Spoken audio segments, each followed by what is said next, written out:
Welcome to this week's Feel Good Friday. And for this week's episode, we have an excerpt from Louisa's interview as part of the Fatigue Super Conference.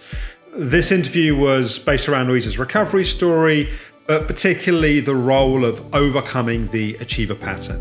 And in this excerpt, we're talking a little bit about what life is like now on the other side, but also about how actually we can use the achiever pattern to overcome the achiever pattern. So here's the excerpt from Louisa's interview at the Fatigue Super Conference.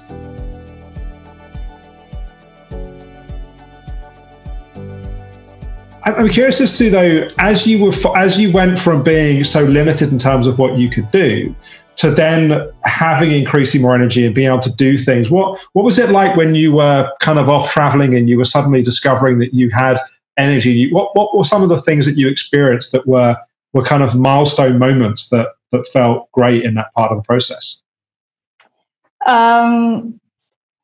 It was such a weird feeling to be able to do things that I never thought I could do. Well, I always had the hope that I was going to be able to do everything I did, but not so quickly. So I went on a 2-hour hike when I was traveling, and I was on my own traveling. So I was lugging around a suitcase every 3 days to go to a different city or get a train somewhere. So I was really busy, and I wasn't doing any less than I would have wanted to. And I felt ecstatic. It was just the best feeling ever. And yeah, I mean, that's when I started being a little bit arrogant, being like, oh, I've completely recovered. I can do everything now. And also, actually, because I was so much better, I was interacting with people who obviously had never had anything wrong with their health. And so I started like comparing my life with theirs, or kind of relating myself to their values, I guess. So if someone was talking about a really high-powered job, I was, thinking, oh gosh, I need to do this. I need to get back into the rat race, kind of thing. So that didn't help keep the achiever at bay. But I think just being aware of it now is just so great. And also, I think I really like having this awareness and like this extra layer that I have that other people don't seem to have, because they've never had a problem with just driving themselves into the ground. So yeah, does that answer the question? It does. And I guess the question is what is life like now? Like as you're kind of coming to the later stages of the kind of recovery process, like what when you look back on who you were before this whole experience, how have you changed? How are you different? Oh, I'm such a different person now, just in terms of being so self-aware. And I'm so much more grounded. So before I was ill, I was very introverted and quite shy. I felt like anxious going to like a drinks party when I knew I wouldn't know anyone, that kind of thing. Like not really bad, but just I had that like unconfidence. And now I just feel that I'm enough and I know myself. So I'm really keen to be in situations interacting with people who I've never met before, because I really enjoy it now. So that's one thing that I've massively changed in. And I changed my interests in terms of work. So I never went back to uni to complete the masters, because I realized I didn't actually want to do it. And so the work I'm doing now is a different field. I'm still using science, but it's in a different field, and what do you really do enjoying it. It's more like sustainability and environmental stuff now. Kind of like what you learned to apply to yourself in terms of sustaining yourself, I guess, looking at so true.